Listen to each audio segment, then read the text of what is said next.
S 2016ರಲ್ಲಿ note ban ಆಗಿತ್ತು. ಆಗ ಜನಕ್ಕೆ ಸಾಕಷ್ಟು ಗೊಂದಲಗಳಿತ್ತು.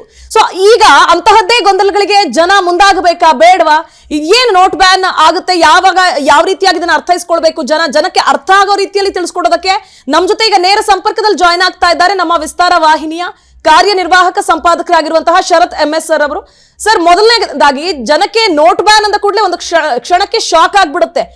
2016ರ ನೆನಪು ಕಾಡುತ್ತೆ ಜನರಿಗೆ. ಮೊದಲಿಗೆ ಜನ ಏನ್ ಮಾಡ್ಬೇಕು ಸರ್? ಆತಂಕಕ್ಕೆ ಒಳಗಾಗೋದು ಬೇಡ ಅಂತ ಹೇಳ್ತಿದ್ದೀವಿ. ಸೊ ಈ ಬಗ್ಗೆ ವಿವರಿಸ್ತಾ ಹೋಗೋದಾದ್ರೆ ಸರ್. ಖಂಡಿತವಾಗಿಯೂ ಪ್ರತಿಭಾ, ಯಾವುದೇ ಕಾರಣಕ್ಕೂ ಜನ ಆತಂಕ ಪಡುವಂತ ಅಗತ್ಯ ಖಂಡಿತವಾಗಿಯೂ ಇಲ್ಲ. ನಾವು ಈ ಒಂದು ಸಂಭಾಷಣೆಯಲ್ಲಿ ಜನರಿಗೆ ಈ 2000 ರೂಪಾಯಿ ನೋಟ್ ಬ್ಯಾನ್ನ ಹಿಂದಿನ ಉದ್ದೇಶ ಏನು, ಇದರಿಂದ ಅವ್ರಿಗೆ ಏನು ಸಮಸ್ಯೆ ಆಗುತ್ತೆ ಅಥವಾ ಸಮಸ್ಯೆ ಆಗಲ್ಲ, ಇದೆಲ್ಲವನ್ನ ನಾವು ವಿವರಿಸ್ತಾ ಹೋಗ್ತೀವಿ. ನೋಡಿ, 2016 ನವೆಂಬರ್ನಲ್ಲಿ ನೋಟ್ ಬ್ಯಾನ್ ಆಯಿತು. ನೋಟ್ ಬ್ಯಾನ್ ಆದ ತಕ್ಷಣ ಏನಾಯಿತು, ಇಡೀ ಅರ್ಥವ್ಯವಸ್ಥೆಯಲ್ಲಿ ನಗದಿನ ಕೊರತೆ ಎದುರಾಯಿತು. ಅಂದ್ರೆ ನೋಟಿನ ಚಲಾವಣೆ ಏಕಾಏಕಿ ನಿಂತೋಯ್ತು. ಆ ನೋಟಿನ ಚಲಾವಣೆ ಏಕಾಏಕಿ ನಿಂತೋಗಿದ್ದನ್ನ ಸರಿದೂಗ್ಸೋಕ್ಕೋಸ್ಕರ ಕೇಂದ್ರ ಸರ್ಕಾರ ಮತ್ತೆ RBI ಏನ್ ಮಾಡ್ತು ಅಂತ ಹೇಳಿದ್ರೆ 2000 ರೂಪಾಯಿ ನೋಟ್ಗಳನ್ನ ಅರ್ಥವ್ಯವಸ್ಥೆಗೆ ಪಂಪ್ ಮಾಡಿದ್ರು. ಬ್ಯಾಂಕ್ಗಳಿಗೆ ಯಥೇಚ್ಛವಾಗಿ 2000 ರೂಪಾಯಿ ನೋಟ್ಗಳನ್ನ ಅವರು ಪಂಪ್ ಮಾಡ್ತಾ ಹೋದ್ರು. ಪಂಪ್ ಮಾಡಿದ ನಂತರ ಏನಾಯ್ತು, ಒಂದು ಹಂತ ದಾಟಿದ ನಂತರ ಇಡೀ ಅರ್ಥವ್ಯವಸ್ಥೆಯಲ್ಲಿ ನಗದು ಹರಿವು ಸರಿಯಾಗ್ತಾ ಹೋಯ್ತು. ಈ ನಗದು ಹರಿವು ಸರಿಯಾಗ್ತಾ ಹೋದ ನಂತರ ಏನಾಯ್ತು, ಈಗ ಅದರ ಅಗತ್ಯ ಬೀಳೋದಿಲ್ಲ ಅನ್ನೋದು RBIನ ಒಂದು ವಾದ. ಈಗ ನಮಗೆ 2000 ರೂಪಾಯಿ ನೋಟ್ನ ಅಗತ್ಯ ಇಲ್ಲ, ಹಾಗಾಗಿ ಅದನ್ನ ಬ್ಯಾನ್ ಮಾಡ್ತಿದ್ದೀವಿ, ಅದರ ಅಗತ್ಯ ಇಲ್ಲ, ಅಕ್ಟೋಬರ್ 1ರಿಂದ ಜಾರಿಗೆ ಬರುವಂತೆ ಈ 2000 ರೂಪಾಯಿ ನೋಟು ಚಲಾವಣೆಯಲ್ಲಿ ಇರೋದಿಲ್ಲ, ಅದು ಬ್ಯಾನ್ ಆಗುತ್ತೆ ಅಂತೇಳಿ ಹೇಳಿದೆ. ಹಾಗಾದ್ರೆ ಬ್ಯಾನ್ ಆಗುತ್ತೆ ಅಂದ ಕೂಡಲೇ ಜನ ಆತಂಕ ಪಟ್ಕೋಬೇಕಾ, ಆ ಗೊಂದಲಕ್ಕೊಳಗಾಗಬೇಕಾ ಅಂತ ಹೇಳಿದ್ರೆ ಖಂಡಿತವಾಗಿಯೂ ಇಲ್ಲ. ಈಗ ಉದಾಹರಣೆಗೆ ನನ್ನ ಹತ್ರ 2000 ರೂಪಾಯಿ ನೋಟ್ ಇದೆ ಅಂತೇಳಿ ನಾನು ಭಾವಿಸ್ಕೊಳ್ಳಿ. ಈಗ ಸಾಮಾನ್ಯ ನನಗೆ ಒಂದು 20,000 ರೂಪಾಯಿ ವರ್ತು ನನಗೆ 2000 ರೂಪಾಯಿ ನೋಟ್ಗಳಿದೆ. ಹಾಗಾದ್ರೆ ನಾನು ಏನ್ ಮಾಡ್ಬೇಕು ಅಂತ ಕೇಳಿದ್ರೆ, ನಾನು ನೇರವಾಗಿ ನಾನು ಯಾವ ಅಕೌಂಟ್ ಇದೆ, ನನಗೆ ಯಾವ ಬ್ಯಾಂಕ್ ಅಕೌಂಟ್ ಇದೆ ಆ ಬ್ಯಾಂಕ್ ಅಕೌಂಟ್ಗೆ ಹೋಗಿ ಆ 20,000 ರೂಪಾಯಿ ವರ್ತ್ 2,000 ರೂಪಾಯಿ ನೋಟ್ ಇದೆಯಲ್ಲ ಅದನ್ನ ಡೆಪಾಸಿಟ್ ಮಾಡಿ ನಂತರದಲ್ಲಿ ನಾನು ಅದಕ್ಕೆ ಎಕ್ಸ್ಚೇಂಜ್ ಮಾಡ್ಕೋಬಹುದು, ಬೇರೆ ನೋಟ್ಗಳನ್ನ ಅದಕ್ಕೆ ಪ್ರತಿಯಾಗಿ ಪಡ್ಕೋಬಹುದು. ಇಲ್ಲ ಅಂದ್ರೆ ಡೆಪಾಸಿಟ್ ಮಾಡಿದ್ರೆ ಆ ಮೊತ್ತದ ಹಣ ನನ್ನ ಅಕೌಂಟ್ ಅಲ್ಲಿ ಅದು ರಿಫ್ಲೆಕ್ಟ್ ಆಗುತ್ತೆ. ಇಷ್ಟೇನೆ ಹೊರತು ಇದಕ್ಕಿಂತ ಹೆಚ್ಚಿಗೆ ಆತಂಕ ಪಟ್ಕೊಳ್ಳುವಂಥದ್ದು ಯಾವುದೂ ಇಲ್ಲ. ಈಗೇನಂತ ಹೇಳಿದ್ರೆ ಮೇ 23ರಿಂದ ಈ ನೋಟು ಬದಲಾವಣೆಗೆ ಅವಕಾಶವನ್ನ ಕಲ್ಪಿಸ್ತಾರೆ. ಈ ನೋಟು ಬದಲಾವಣೆಗೆ ಮೇ 23ರಿಂದ ಅವಕಾಶ ಕಲ್ಪಿಸಿದ ನಂತರದಲ್ಲಿ ಏನಾಗ್ತದೆ, ಆ ನಂತರದಲ್ಲಿ ಬ್ಯಾಂಕ್ಗೆ ಹೋಗಿ ನಾವು ನೋಟು ಏನು ಬದಲಾಯಿಸ್ಕೋಬಹುದು. ಆ ಪ್ರಕ್ರಿಯೆಗೆ ಚಾಲನೆ ಸಿಗುತ್ತೆ. ಯಾರ್ಯಾರ ಹತ್ರ 2000 ರೂಪಾಯಿ ನೋಟ್ ಇದೆ ಅದನ್ನ ಹೋಗಿ ಅವರು ಡೆಪಾಸಿಟ್ ಮಾಡಿ ಅವರು ಬದಲಾವಣೆಯನ್ನ ಮಾಡ್ಕೋಬಹುದು. ಅಂದ್ರೆ ಒಂದು ಸತಿಗೆ 20,000 ರೂಪಾಯಿ ವರ್ತ್ ಡೆಪಾಸಿಟ್ ಅನ್ನ ಮಾತ್ರ ಮಾಡಬಹುದು. ಅಂದ್ರೆ ಎಕ್ಸ್ಚೇಂಜ್ 20,000 ರೂಪಾಯಿ ವರ್ತ್ ನೋಟನ್ನ ಮಾತ್ರ ಮಾಡ್ಕೊಡ್ತಾರೆ. ಆ ಕಾರಣಕ್ಕೆ ಇಲ್ಲಿ ಒಂದು ಚಾಲೆಂಜ್ ಬರ್ಬೋದು, ಬಿಟ್ರೆ ಬೇರೆ ಯಾವುದೇ ಸಮಸ್ಯೆ ಆಗೋದಿಲ್ಲ. ಮತ್ತೆ ಏನ್ ಸೂಚನೆಯನ್ನ RBI ಕೊಟ್ಟಿದೆ ಅಂತ ಹೇಳಿದ್ರೆ, ಹೊಸದಾಗಿ ಯಾರಿಗೂ ಕೂಡ 2,000 ರೂಪಾಯಿ ನೋಟ್ಗಳನ್ನ ವಿತರಣೆ ಮಾಡಬೇಡಿ ಅಂತೇಳಿ ಬ್ಯಾಂಕ್ಗಳಿಗೆ ಈಗ ಆಲ್ರೆಡಿ RBI ಸೂಚನೆಯನ್ನ ಕೊಟ್ಟಿದೆ. ಮತ್ತೆ ಇನ್ನೊಂದು ಗಮನಿಸಬೇಕಾದ ಅಂಶ ಏನು ಅಂತ ಹೇಳಿದ್ರೆ, 2,000 ರೂಪಾಯಿ ನೋಟ್ಗಳನ್ನ ಪ್ರಿಂಟ್ ಮಾಡೋದನ್ನ 2018-19ನೇ ಸಾಲಿನಲ್ಲೇ ನಿಲ್ಲಿಸ್ಬಿಟ್ಟಿದ್ದಾರೆ. ಹಾಗಾಗಿ ಅದು ಆಲ್ರೆಡಿ ಚಲಾವಣೆ ಕಡಿಮೆ ಆಗಿದೆ 2,000 ರೂಪಾಯಿ ನೋಟ್ಗಳು. ಹಾಗಾಗಿ ಜನ ಹೆಚ್ಚು ಆತಂಕ ಪಟ್ಕೊಳ್ಳುವಂತ ಅಗತ್ಯ ಇಲ್ಲ ಇಲ್ಲಿ. ಬಟ್ ಏನ್ ಮಾಡಬೇಕು ಅಂತ ಹೇಳಿದ್ರೆ, ಸೆಪ್ಟೆಂಬರ್ 30ರ ಒಳಗಾಗಿ ಅವರ ಬಳಿ ಇರುವಂತಹ ನೋಟ್ಗಳನ್ನ ಬದಲಾಯಿಸ್ಕೊಳ್ಳುವಂಥದ್ದು ಮಾಡಬೇಕು. ಹಾಗಾದ್ರೆ ಈಗ 2,000 ರೂಪಾಯಿಗೆ ಸದ್ಯಕ್ಕೆ ಮಾನ್ಯತೆ ಇಲ್ವಾ ಅಂತ ನೀವು ಕೇಳಿದ್ರೆ, 2,000 ರೂಪಾಯಿಗೆ ಮಾನ್ಯತೆ ಇದೆ. ಈಗ ನಂಗೆ ಯಾರೋ 2,000 ರೂಪಾಯಿ ಕೊಟ್ರೆ ನಾನು ಈಸ್ಕೋಬೇಕಾ ಬೇಡವಾ, ಅದಕ್ಕೆ ಮಾನ್ಯತೆ ಇದೆಯಾ ಇಲ್ವಾ ಅಂತ ನೀವು ಕೇಳಿದ್ರೆ ಖಂಡಿತವಾಗಿಯೂ ಮಾನ್ಯತೆ ಇದೆ, ನಾನು ಈಸ್ಕೋಬಹುದು. ಆದ್ರೆ ನಾನು ಮಾಡಬೇಕಾದ ಒಂದೇ ಒಂದು ಕೆಲಸ ಏನು ಅಂತ ಹೇಳಿದ್ರೆ, ನಾನು ಅದನ್ನ ಅಂದ್ರೆ ಸೆಪ್ಟೆಂಬರ್ 30ರ ಒಳಗಾಗಿ ನನ್ನ ಬ್ಯಾಂಕ್ ಅಕೌಂಟ್ಗೆ ಹೋಗಿ ಅದನ್ನ ಡೆಪಾಸಿಟ್ ಮಾಡಿ ಬರಬೇಕು. ನೋಡಿ, RBIನ ಒಂದು ಪ್ರೆಸ್ ನೋಟ್ ಏನಿದೆ, ಅದರ ಪ್ರೆಸ್ ರಿಲೀಸ್ ಏನಿದೆ, ಅದನ್ನ ನಾನು ಹೇಳ್ತೀನಿ. ಇಲ್ಲಿ ನೋಡಿ, ಕ್ಲೀನ್ ನೋಟ್ ಪಾಲಿಸಿ ಅಂತ ಹೇಳಿ ಇದೆ. ಈ ಕ್ಲೀನ್ ನೋಟ್ ಪಾಲಿಸಿ ಅಂಡರ್ ನಾವು ಇದನ್ನ ಮಾಡಿದೀವಿ ಅಂತೇಳಿ RBI ಹೇಳ್ತಿದೆ. ಆದ್ರೆ ಕೆಲವು ರಾಷ್ಟ್ರೀಯ ಮಾಧ್ಯಮಗಳ ಮೂಲದ ಪ್ರಕಾರ ಅದೇನಿದೆ ಅಂತ ಹೇಳಿದ್ರೆ, ಅರ್ಥವ್ಯವಸ್ಥೆಯಲ್ಲಿ 2,000 ರೂಪಾಯಿಯ ನಕಲಿ ನೋಟ್ಗಳ ಸಂಖ್ಯೆ ಜಾಸ್ತಿ ಆಗಿದೆ.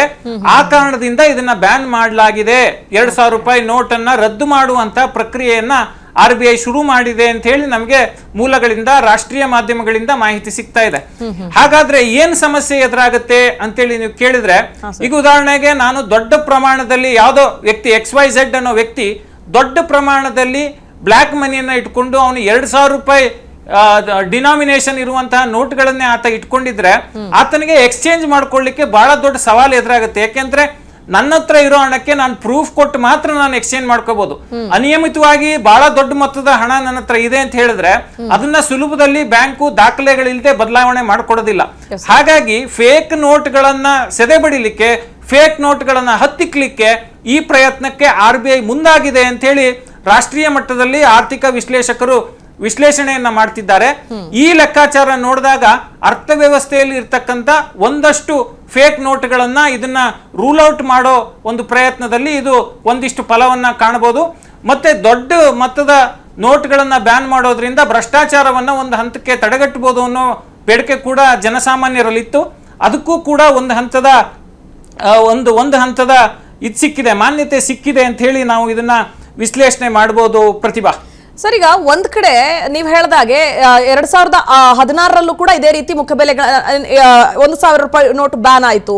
ಆಗ್ಲೂ ಕಳ್ಳಸಂತೆಯಲ್ಲಿರುವಂತಹ ದುಡ್ಡುಗಳನ್ನ ಹೊರತೆಗೆಯೋದಕ್ಕೆ ಇದು ಹೆಲ್ಪ್ಫುಲ್ ಆಯ್ತು ಅನ್ನೋದನ್ನ ನೋಡಿದ್ವಿ. ಬಟ್ ಎಷ್ಟರ ಮಟ್ಟಿಗೆ ಆ ಒಂದು ಪ್ರಮಾಣ ಇದೆಯಲ್ಲ ಸರ್, ಆ ಗ್ರಾಫ್ ಅನ್ನ ನಾವೆಲ್ಲೂ ನೋಡ್ಲೇ ಇಲ್ಲ. ಬಟ್ ಈಗ ಅದಾಗುತ್ತಾ ಅನ್ನೋ ನಿರೀಕ್ಷೆ ಇಟ್ಕೊಳ್ಬೋದಾ ಸರ್ ಈ ಸಂದರ್ಭದಲ್ಲಿ 2,000 ಮುಖಬೆಲೆ ನೋಟ್ ಬ್ಯಾನ್ ಆದ್ರೆ? ಏನಾಗುತ್ತೆ ಈಗ ನೋಡಿ, ಸಹಜವಾಗಿ ಯಾವುದೋ XYZ ವ್ಯಕ್ತಿ ಹತ್ರ 1 ಕೋಟಿ ರೂಪಾಯಿ ಮೊತ್ತದ 2,000 ರೂಪಾಯಿ ನೋಟ್ ಇತ್ತು ಅಂತ ಇಟ್ಕೊಳ್ಳಿ. ಈ ಕ್ಷಣದಲ್ಲಿ ಆತನ ಹತ್ರ ಇದೆ. ಆತ ಬದಲಾವಣೆ ಮಾಡ್ಕೋಬೇಕು ಬ್ಯಾಂಕ್ ಹೋಗಿ ಆ 1 ಕೋಟಿ ರೂಪಾಯಿ ಮೊತ್ತದ 2,000 ರೂಪಾಯಿ ನೋಟನ್ನ ಅಂತ ಹೇಳಿದ್ರೆ ಬ್ಯಾಂಕು ಏಕಾಏಕಿ ಆ ನೋಟ್ಗಳನ್ನ ತಗೊಂಡು ನಿಮಗೆ ಎಕ್ಸ್ಚೇಂಜ್ ಮಾಡಿಕೊಡೋದಿಲ್ಲ. ಅದಕ್ಕೆ ದಾಖಲೆಯನ್ನ ಕೇಳುತ್ತೆ. ನಿನ್ನ ಹತ್ರ 1 ಕೋಟಿ ರೂಪಾಯಿ ಹೊರತು 2,000 ರೂಪಾಯಿಯ ನೋಟ್ಗಳಿದ್ದಾವಲ್ಲ, ಅದಕ್ಕೆ ಏನು ದಾಖಲೆ, ಅದಕ್ಕೆ ಆಧಾರ ಏನು, ಈ ಆದಾಯ ಎಲ್ಲಿಂದ ಬಂದಿದೆ ಅನ್ನೋ ಪ್ರಶ್ನೆಯನ್ನ ಬ್ಯಾಂಕ್ ಎತ್ತುತ್ತೆ.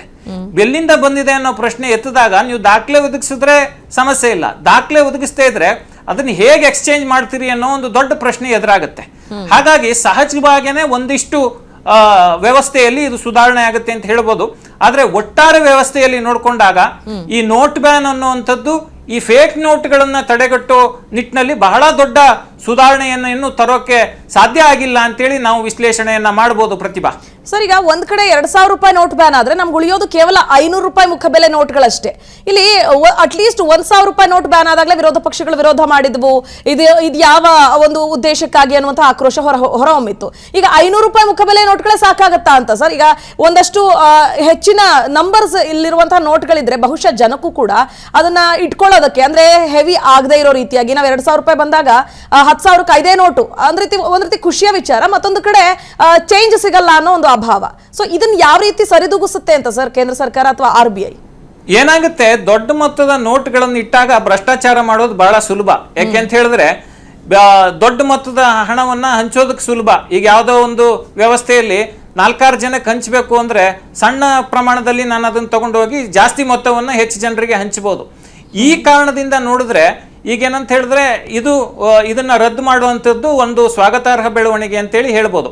ಮತ್ತೆ ನಾವು ಇನ್ನೊಂದು ಅರ್ಥ ಮಾಡ್ಕೋಬೇಕು ಪ್ರತಿಭಾ, ಏನಂತ ಹೇಳಿದ್ರೆ ಇವಾಗ ಡಿಜಿಟಲ್ ಟ್ರಾನ್ಸಾಕ್ಷನ್ಸ್ ಅನ್ನೋದು ಬಹಳ ದೊಡ್ಡ ಮಟ್ಟದಲ್ಲಿ ಆಗ್ತಾ ಇದೆ. ಈಗ ಡೈರೆಕ್ಟ್ ಬೆನಿಫಿಟ್ ಟ್ರಾನ್ಸ್ಫರ್, ಈ ಕೇಂದ್ರ ಸರ್ಕಾರದ ಎಲ್ಲ ಯೋಜನೆಗಳು ಕೂಡ ಏನಂತ ಹೇಳಿದ್ರೆ ನೇರವಾಗಿ ಬ್ಯಾಂಕ್ ಅಕೌಂಟ್ಗೆ, ಜನ್ಧನ್ ಬ್ಯಾಂಕ್ ಅಕೌಂಟ್ಗಳಿಗೆ ಬರ್ತಿದಾವೆ. ಒಂದನೇದು. ಎರಡನೇದೇನು ಅಂತ ಹೇಳಿದ್ರೆ ನೀವು ಯಾವುದೋ ಟ್ರಾನ್ಸಾಕ್ಷನ್ ಮಾಡಬೇಕು UPI ಮೂಲಕ ಮಾಡ್ತೀವಿ. ನಾವು ಎಮರ್ಜೆನ್ಸಿಗೆ ಒಂದು 500 ರೂಪಾಯಿ 1,000 ರೂಪಾಯಿ ಜೇಬಲ್ಲಿ ಇಟ್ಕೋತೀವಿ ಬಿಟ್ರೆ ಇವತ್ತಿನ ಬಹುತೇಕ ಹೊಸ ತಲೆಮಾರಿನ ಯುವಕರೇನಿದ್ದಾರೆ ಅವರೆಲ್ಲರೂ ಕೂಡ UPI ಟ್ರಾನ್ಸಾಕ್ಷನ್ ಅನ್ನ ಬಹಳ ದೊಡ್ಡ ಮಟ್ಟದಲ್ಲಿ ಮಾಡ್ತಿದ್ದಾರೆ. ಹಾಗಾಗಿ ನಿಮಗೆ ಎಷ್ಟು ಮೊತ್ತದ ನೋಟ್ಗಳು ಇದಾವೆ ಅರ್ಥವ್ಯವಸ್ಥೆಯಲ್ಲಿ ಅನ್ನೋದು ಬಹಳ ದೊಡ್ಡ ವಿಷಯ ಆಗ್ಲಿಕ್ಕಿಲ್ಲ. ಮತ್ತೆ ನೀವು ನೋಡ್ಬೋದು ಎಲ್ಲಿಂದ ಎಲ್ಲಿಗೆ ಟ್ರಾನ್ಸ್ಫರ್ ಮಾಡ್ಬೇಕಾದ್ರೂ ಈಗ ನೆಫ್ಟ್ ಇದೆ, 24 ಅವರ್ಸ್ ನೀವು ನೆಫ್ಟ್ ಮಾಡ್ಬೋದು. IMPS ಇಮಿಡಿಯೇಟ್ ಪೇಮೆಂಟ್ ಟ್ರಾನ್ಸ್ಫರ್ ಇದೆ. ಈ ರೀತಿಯ ವ್ಯವಸ್ಥೆ ಇರುವಾಗ ಯಾವುದೇ ಕಾರಣಕ್ಕೂ ಇದೊಂದು ದೊಡ್ಡ ಸಮಸ್ಯೆ ಅಂತೇಳಿ ಕಾಣಿಸೋದಿಲ್ಲ. ಪ್ರತಿಭಾ ಸರ್, ಈಗ ಕೇಂದ್ರ ಸರ್ಕಾರ ಹೇಳ್ತಾ ಇತ್ತು ಡಿಜಿಟಲ್ ಇಂಡಿಯಾ ಅಂತ. ಸೊ ಆ ಡಿಜಿಟಲ್ ಇಂಡಿಯಾವನ್ನ ಮಾಡೋದಕ್ಕೆ ಅಂತ ಹಂತವಾಗಿ 2016ರಿಂದಲೇ ಇದಕ್ಕೆ ಕಾಮಗಾರಿ ಆರಂಭ ಆಯ್ತು ಅನ್ನೋದನ್ನ ಬಹುಶಃ ನಾವು ಇಲ್ಲಿಗೆ ಅದನ್ನ ಈ ಮಟ್ಟಕ್ಕೆ ತಂದು ನಿಲ್ಲಿಸುವಂತಹ ಒಂದು ನಿರ್ಧಾರ ಇದೆಯಲ್ಲ, ಇಲ್ಲ ಆಲ್ಮೋಸ್ಟ್ ಸಕ್ಸಸ್ ಕಾಣ್ತು ಅಂತ ಹೇಳ್ಬೋದಾ ಸರ್? ಇಲ್ಲಿ ಆರ್ಥಿಕ ಸುಧಾರಣೆ ಯಾವ ರೀತಿಯಾಗಿ ಆಗತ್ತೆ ಇನ್ನು ಮುಂದೆ ಅಂತ? ಆರ್ಥಿಕ ಸುಧಾರಣೆ ಎಷ್ಟರ ಮಟ್ಟಿಗೆ ಸಕ್ಸಸ್ ಆಯಿತು ಅಂತೇಳಿ ಇದರ ಆಧಾರದ ಮೇಲೆ ವಿಶ್ಲೇಷಣೆ ಮಾಡೋದು ಕಷ್ಟ. ಆದರೆ ಪ್ರಮುಖವಾಗಿ ನಾವು ಡಿಜಿಟಲ್ ಪೇಮೆಂಟ್ಸ್ ಅಂತ ಬಂದರೆ ಪ್ರತಿ ದಿನವೂ ನಾವು ಇನ್ನೊಂದು ಹಂತದ ಬೆಳವಣಿಗೆಯನ್ನು ಸಾಧಿಸ್ತಿದ್ದೀವಿ ಅಂತೇಳಿ ಕಡಾಖಂಡಿತವಾಗಿ ಹೇಳ್ಬೋದು. ಯಾಕೆಂತ ಹೇಳಿದ್ರೆ ನೋಡಿ, national payments corporation of India ಅಂತೇಳಿ ಒಂದು ವ್ಯವಸ್ಥೆ ಇದೆ. ಅವ್ರು ಏನಂತ ಹೇಳಿದ್ರೆ ಈ ಪೇಮೆಂಟ್ ಆಟೋಮೇಷನ್ಗೋಸ್ಕರನೇ ಕೆಲಸ ಮಾಡ್ತಾರೆ. ಅಂದರೆ ನೆಫ್ಟ್ ಮಾಡೋದಿರ್ಬೋದು ಅಥವಾ IMPS ಮಾಡೋದಿರ್ಬೋದು, ಬ್ಯಾಂಕ್ನಿಂದ ಬ್ಯಾಂಕ್ಗೆ ಹಣ ಟ್ರಾನ್ಸ್ಫರ್ ಆಗೋದಿರ್ಬೋದು. ಈಗ ICICI ಬ್ಯಾಂಕ್ ಅಂತಿರುತ್ತೆ, ಆ ಬ್ಯಾಂಕ್ನಿಂದ SBIಗೆ ಟ್ರಾನ್ಸ್ಫರ್ ಆಗಬೇಕು ಹಣ ಅಂತ ಹೇಳಿದ್ರು ಕೂಡ ಆಗುತ್ತೆ. ಈ ವ್ಯವಸ್ಥೆ ಎಲ್ಲವನ್ನ ರೂಪಿಸಿದ್ದು national payments corporation of India. ಅದೇ ವ್ಯವಸ್ಥೆ ಇದು ನ್ಯಾಷನಲ್ ಪೇಮೆಂಟ್ಸ್ ಕಾರ್ಪೊರೇಷನ್ ಆಫ್ ಇಂಡಿಯಾನೇ UPI ವ್ಯವಸ್ಥೆಯನ್ನು ಕೂಡ ಮಾಡಿದೆ, ಯೂನಿಫೈಡ್ ಪೇಮೆಂಟ್ ಇಂಟರ್ಫೇಸ್ ಅನ್ನ. ಇದನ್ನ ಈಗ ಸಿಂಗಾಪುರ್ ಸೇರಿದಂತೆ ಬೇರೆ ಬೇರೆ ರಾಷ್ಟ್ರಗಳು ಕೂಡ ಈ ವ್ಯವಸ್ಥೆಯನ್ನ ನೋಡ್ತಿದ್ದಾವೆ. ಅದನ್ನ ಒಪ್ಕೊಳ್ಳೋ ನಿಟ್ಟಿನಲ್ಲಿ ಒಂದು ಮಾತುಕತೆ ಕೂಡ ನಡೀತಿದೆ. ಹಾಗಾಗಿ ಡಿಜಿಟಲ್ ಪೇಮೆಂಟ್ ನಲ್ಲಿ ದೊಡ್ಡ ಕ್ರಾಂತಿ ಆಗಿದೆ. ಅದಕ್ಕೆ ಈ ನೋಟ್ ಬ್ಯಾನ್ ಮಾಡಿದ್ದಾರೆ ಅಂತೇಳಿ ನಾವು ವಿಶ್ಲೇಷಣೆ ಮಾಡೋಕ್ಕಾಗಲ್ಲ. ಈ ನೋಟ್ ಬ್ಯಾನ್ ಮಾಡಿರೋ ಮೂಲ ಉದ್ದೇಶ ಏನಿರಬಹುದು ಅಂತ ನಾವು ಅಂದಾಜು ಮಾಡಿದ್ರೆ ಮತ್ತೆ ರಾಷ್ಟ್ರೀಯ ವಾಹಿನಿಗಳಲ್ಲಿ ವಿಶ್ಲೇಷಣೆ ಮಾಡ್ತಿರೋದನ್ನ ನೋಡಿದ್ರೆ ಪ್ರಮುಖವಾಗಿ ಈ ನೋಟ್ ಬ್ಯಾನ್ ಅನ್ನ ಮಾಡೋದ್ರಿಂದ ಫೇಕ್ ಕರೆನ್ಸಿ ಏನಿದೆ, 2,000 ರೂಪಾಯಿ ನಕಲಿ ನೋಟ್ಗಳೇನಿದಾವೆ ಅವು ಅರ್ಥವ್ಯವಸ್ಥೆಯಿಂದ ಹೊರಗೋಗ್ತವೆ. ಈ 2,000 ರೂಪಾಯಿ ನಕಲಿ ನೋಟನ್ನು ತಗೊಂಡೋಗಿ ಬ್ಯಾಂಕಿಗೆ ಕೊಡಕ್ಕಾಗಲ್ಲ, ಅವ್ರು ಅದನ್ನ ತಗೊಳ್ಳೋದಿಲ್ಲ. ಈಗ ನಾ 2,000 ರೂಪಾಯಿ ನೋಟ್ ಕೊಟ್ಟ ತಕ್ಷಣ ಅದರ ಕ್ರೆಡಿಬಿಲಿಟಿಯನ್ನ ಬ್ಯಾಂಕ್ನವ್ರು ಚೆಕ್ ಮಾಡ್ತಾರೆ, ಅದರ ಅಥೆಂಟಿಸಿಟಿಯನ್ನ ಚೆಕ್ ಮಾಡ್ತಾರೆ. ಬ್ಯಾಂಕ್ ಆ ಒಂದು ನೋಟ್ನ ಸೀಕ್ವೆನ್ಸ್ ಇರುತ್ತೆ, ಸೀರೀಸ್ ಇರುತ್ತೆ, ಇಂತಿಂತ ನಂಬರ್ ಅಂತ ಇರುತ್ತೆ. ಅದನ್ನೆಲ್ಲ ಚೆಕ್ ಮಾಡಿದ ನಂತರ ಆ ಬ್ಯಾಂಕ್ ಆ ನೋಟು ಅಸ್ಲಿನೋ ನಕಲಿನೋ ಅಂತೇಳಿ ಅವ್ರಿಗೆ ಬಹಳ ಸುಲಭದಲ್ಲಿ ಗೊತ್ತಾಗುತ್ತೆ. ಹಾಗಾಗಿ ಈ ನಕಲಿ ನೋಟ್ಗಳನ್ನ ರದ್ದು ಮಾಡಲಿಕ್ಕೆ ಮತ್ತೆ ಇನ್ನೊಂದೇನಂತ ಹೇಳಿದ್ರೆ ಅರ್ಥವ್ಯವಸ್ಥೆಯಲ್ಲಿ ಈಗ ಸಾಕಷ್ಟು ಹಣ ಇದೆ, ಬೇರೆ ಬೇರೆಯ ನೋಟ್ನ ಡಿನಾಮಿನೇಷನ್ಸ್ಗಳು ಇದ್ದಾವೆ. ಹಾಗಾಗಿ ಹೊಸದಾಗಿ ನಾವು ಈ 2,000 ರೂಪಾಯಿಯನ್ನ ಚಲಾವಣೆಯಲ್ಲಿ ಇಟ್ಕೊಳ್ಳಿಕ್ಕೆ ಅಗತ್ಯ ಇಲ್ಲ ಅಂತೇಳಿ 2016ರಲ್ಲಿ ಚಲಾವಣೆಗೆ ಬಂದಿದ್ದನ್ನ 2018ರಲ್ಲೇ ನಾವು ನಿಲ್ಲಿಸಿದ್ದೀವಿ. ಈಗ ದೊಡ್ಡ ಮೊತ್ತದ ಚಲಾವಣೆಯಲ್ಲಿ ಇರ್ತಕ್ಕಂಥ 2,000 ರೂಪಾಯಿ ನೋಟ್ಗಳು ಈಗ ಆಲ್ರೆಡಿ ಅರ್ಥವ್ಯವಸ್ಥೆಯಿಂದ ಹೊರಗಿವೆ ಅನ್ನೋದನ್ನ RBIನೇ ಈ ದಾಖಲೆ ಹೇಳ್ತಿದೆ. ಪ್ರತಿಭಾ, ಓಕೆ, ಥ್ಯಾಂಕ್ ಯು ಸರ್. ಜನಕ್ಕೆ ಅರ್ಥ ಆಗೋ ರೀತಿಯಲ್ಲಿ ಆತಂಕ ಪಡೋದು ಬೇಡ ಅನ್ನೋದ್ರ ಕುರಿತಾಗಿ ಸಾಕಷ್ಟು ಮಾಹಿತಿಯನ್ನ ತಿಳಿಸ್ಕೊಟ್ರಿ. ಧನ್ಯವಾದಗಳು ಸರ್. ನಾನು ಲಾಸ್ಟ್ ಪಾಯಿಂಟ್ ನ ಹೇಳ್ತೀನಿ. ಪ್ರಮುಖವಾಗಿ ಏನು ಅಂತ ಹೇಳಿದ್ರೆ 2-3 ವಿಷಯಗಳನ್ನ ಜನರು ನೆನ್ಪಿಟ್ಕೋಬೇಕು. ಒಂದನೇದು, ಈ 2,000 ರೂಪಾಯಿ ನೋಟ್ ಬ್ಯಾನ್ ಆಗಿರೋದಕ್ಕೆ ತಲೆ ಕೆಡಿಸ್ಕೋಬೇಕಾ? ಖಂಡಿತ ಇಲ್ಲ. ನಿಮ್ಮ ಹತ್ರ 2,000 ರೂಪಾಯಿ ನೋಟ್ ಎಷ್ಟಿದೆ ಅದನ್ನ ತಗೊಂಡೋಗಿ ನಿಮ್ ಬ್ಯಾಂಕಿಗೆ ಕೊಡಿ. ಬ್ಯಾಂಕ್ ಅಲ್ಲಿ ಡೆಪಾಸಿಟ್ ಮಾಡಿದ್ರೆ ಅದ್ರ ಮೊತ್ತದ ಏನಿದೆ ಆ ಮೊತ್ತದ ಹಣವನ್ನ ನಿಮ್ಮ ಅಕೌಂಟ್ ಕ್ರೆಡಿಟ್ ಮಾಡ್ತಾರೆ, ಇಲ್ಲ ಆ ಮೊತ್ತದ ಬೇರೆ ನೋಟ್ಗಳನ್ನು ಕೊಡ್ತಾರೆ. ಇದು ಯಾವಾಗ ಜಾರಿಗೆ ಬರುತ್ತೆ? ಮೇ 23ರಿಂದ ಜಾರಿಗೆ ಬರುತ್ತೆ. ಮೇ 23ರಿಂದ ನೀವು ನೋಟ್ಗಳನ್ನ ಬ್ಯಾಂಕ್ ಹೋಗಿ ಬದಲಾಯಿಸ್ಕೋಬಹುದು. ಎಷ್ಟು ಮೊತ್ತದ ಹಣವನ್ನ ಬದಲಾಯಿಸ್ಕೋಬಹುದು? ಒಂದು ಸಾರಿಗೆ 20,000 ರೂಪಾಯಿ ಮೊತ್ತದ ಹಣವನ್ನ ಬದಲಾವಣೆ ಮಾಡ್ಕೋಬಹುದು. ಎಲ್ಲಿ ತನಕ ಬದಲಾವಣೆ ಮಾಡ್ಕೋಬಹುದು? ಸೆಪ್ಟೆಂಬರ್ 30ರ ತನಕ 2,000 ರೂಪಾಯಿ ನೋಟ್ಗಳನ್ನ ಬ್ಯಾಂಕ್ಗಳಿಗೆ ಹೋಗಿ ಬದಲಾವಣೆ ಮಾಡ್ಕೊಳ್ಳಿಕ್ಕೆ ಅವಕಾಶ ಇದೆ. ಅಕ್ಟೋಬರ್ 1ರಿಂದ 2,000 ರೂಪಾಯಿ ನೋಟ್ಗೆ ಮಾನ್ಯತೆ ಇರೋಲ್ಲ. ಇದನ್ನ ನೆನ್ಪಿಟ್ಕೊಳ್ಳಿ. ಅಕ್ಟೋಬರ್ 1ಕ್ಕೆ ತಗೊಂಡೋಗಿ ನೀವು ಬ್ಯಾಂಕಲ್ಲಿ ನನ್ನ ಹತ್ರ 2,000 ರೂಪಾಯಿ ನೋಟ್ ಇದೆ ಅಂತ ಹೇಳಿದ್ರೆ ಅವ್ರು ತಗೊಳ್ಳೋದಿಲ್ಲ. ಅದು ಮಾನ್ಯ ಆಗಿರೋ ನೋಟ್ ಆದ್ರೂ ಕೂಡ ತೆಗೆದುಕೊಳ್ಳೋದಿಲ್ಲ. ಮತ್ತೆ ಟ್ರಾನ್ಸಾಕ್ಷನ್ಗೆ ಈಗ ನಿಮ್ ಸ್ನೇಹಿತರು ಇನ್ಯಾವುದೋ ಬ್ಯಾಂಕಲ್ಲೋ ಅಥವಾ ಇನ್ಯಾವುದೋ ಮೆಡಿಕಲ್ ಶಾಪಲ್ಲೋ ನಿಮ್ಗೆ 2,000 ರೂಪಾಯಿ ಯಾರೋ ಚೇಂಜ್ ಅಂತ ವಾಪಸ್ ಕೊಟ್ರೆ ನಾನು ತಗೊಳ್ಳಲ್ಲ ಅಂತ ನೀವು ಹೇಳಕ್ಕಾಗಲ್ಲ. ಯಾಕೆಂದ್ರೆ ಅದು ಮಾನ್ಯತೆ ಇದೆ. ಮಾನ್ಯತೆ ಎಲ್ಲಿ ತನಕ ಇದೆ? ಸೆಪ್ಟೆಂಬರ್ 30ರ ತನಕ ಇದೆ. ಇವಿಷ್ಟು ವಿಚಾರಗಳನ್ನ ನೆನ್ಪಿಟ್ಕೊಂಡ್ರೆ ಯಾವುದೇ ಸಮಸ್ಯೆ ಇಲ್ಲದೆ ಈ ವ್ಯವಸ್ಥೆಯನ್ನ ನಿಭಾಯಿಸಿಕೊಂಡು ಈ ಒಂದು ಬದಲಾವಣೆಗೆ ನಾವು ಒಪ್ಕೊಂಡು ಹೋಗ್ಬೋದು. ಪ್ರತಿಭಾ, ಓಕೆ, ಥ್ಯಾಂಕ್ ಯು ಸರ್. ಸಾಕಷ್ಟು ಮಾಹಿತಿನ ತಿಳಿಸ್ಕೊಟ್ರಿ, ಜನಕ್ಕೆ ಅರ್ಥ ಆಗೋ ರೀತಿಯಲ್ಲಿ. ಧನ್ಯವಾದ. ವಿಸ್ತಾರ ನ್ಯೂಸ್, ನಿಖರ ಜನಪರ.